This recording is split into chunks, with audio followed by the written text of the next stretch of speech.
আজকে আমরা চলে আসছি সৌদি আরবের সবচেয়ে জনপ্রিয় একটা খাবার খেতে। সৌদি আরবে আসলে এই খাবারটা একবার হলো ট্রাই করা উচিত। কি সেই খাবার, খেতে কেমন, সবকিছু জানতে হলে কিন্তু সম্পূর্ণ ভিডিওটা দেখতে হবে। হে গাইস, আসসালামু আলাইকুম, I am Riyad and welcome to my brand new video. তো আশা করি তোমরা সকলেই ভালো আছো। আলহামদুলিল্লাহ আমি অনেক বেশি ভালো আছি। তো আজকে হচ্ছে আমরা লাইভ গ্রিলস নামে একটা রেস্টুরেন্টে চলে আসছি গ্রিল ল্যাম রিবস খেপসা খাওয়ার জন্য। আর গাইস, যারা হচ্ছে আমাকে নতুন দেখতেছো প্লিজ ফলো এন্ড সাবস্ক্রাইব। আর এই তো বলতে না বলতে হচ্ছে আমরা চলে আসছি রেস্টুরেন্টের ভিতরে। তো ফাইনালি হচ্ছে আমরা ভিতরে এসে বসে পড়ছি। আর খেপসার সাথে খাওয়ার জন্য কিছু ভেজিটেবল আর একটা সস দিছে, যেটা হচ্ছে এই দোকানের স্পেশাল সস। তো বলতে না বলতে হচ্ছে আমাদের ল্যাম রিবস খেপসা হচ্ছে চলে আসছে। আর এটা মূলত সৌদি আরবের খুবই জনপ্রিয় একটা খাবার। এখানে হচ্ছে খাসির মাংসের পাঁজরের গ্রিল, এর সাথে দেওয়া আছে কিছু ফ্রেঞ্চ ফ্রাই এবং রাইসের সাথে ছিল পর্যাপ্ত পরিমাণ গাজর কুচি প্লাস হচ্ছে কিশমিশ। তো আমি হচ্ছে রাইসের সাথে মাংস, কাঁচামরিচ আর হচ্ছে পেঁয়াজ মিক্স করে বিসমিল্লাহ।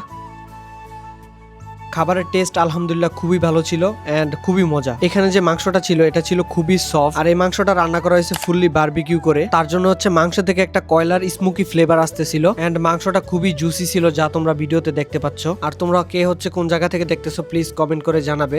তো তারপর হচ্ছে আমি যে সসটা ছিল ওই সসটা দিয়ে হচ্ছে মিক্স করে খাচ্ছিলাম এন্ড যখন এই সসটার সাথে রাইস মিক্স করে আমি মুখে দিচ্ছিলাম, সত্যি বলতে খুবই মজা লাগতেছিল। আর কি বলবো, মানে এত পরিমাণ টেস্ট, এটা আসলে বইলা বুঝানোর মতো না। তো তোমরা কি আসলে ফুড রিভিউ টাইপের ভিডিও দেখতে চাও কিনা এটাও আমাকে কমেন্ট সেকশনে জানাইতে পারো। এন্ড গাইস, খুব শীঘ্রই দেখা হচ্ছে তোমাদের সাথে নেক্সট কোনো ভিডিওতে। সে পর্যন্ত সবাই ভালো থাকো, সুস্থ থাকো, আল্লাহ হাফেজ। এন্ড যারা নতুন প্লিজ ফলো এন্ড সাবস্ক্রাইব।